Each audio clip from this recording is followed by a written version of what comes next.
De la Biblioteca Josep Soler Vidal es va quedar petita divendres en la presentació de la novel·la El eterno legado d'Elisabet Castany, una obra plena de fantasia i misteri i que està ambientada en un petit poble de la Cerdanya francesa. És una novel·la de ficció, està ambientada en un petit poble del Pirineu francès i sobretot és de misteri.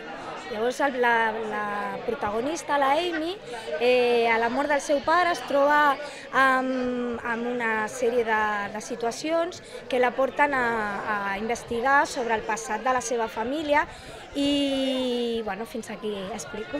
Per l'Elisabet, que treballa al Parc Arqueològic de les Mines Neolítiques de Gavà, aquesta és la seva primera novel·la, tot i que ja havia escrit alguna cosa sense que veiés la llum.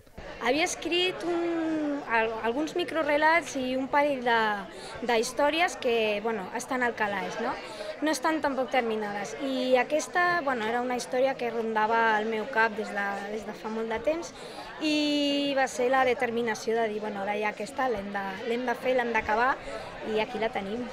El eterno legado és, a més, una novel·la autoeditada que es pot comprar a Amazon, a Google Play, la Casa del Llibre i a la llibreria Pelegrín de Gavà. Forma part d'una bilogia anomenada La hija de la sacerdotisa i tindrà continuïtat en un altre llibre que l'autora està acabant d'ultimar i que portarà per títol Legado de sangre. És tota una aventura. Ara, de moment, la idea, com que són dues parts, és una bilogia, fins a aquest moment no ha presentat a cap editorial. La idea fantàstica seria que m'editessin. Llavors, ara que sortirà la segona, provarem a veure què tal.